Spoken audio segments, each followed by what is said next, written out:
Tuwan-tuwa ako sa result niya kahit namumula siya. Yan.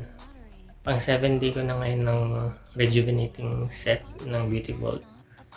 So, 9 out of 10 siya for me. Siguro pag nag-whitening set ako, glass skin na talaga siya.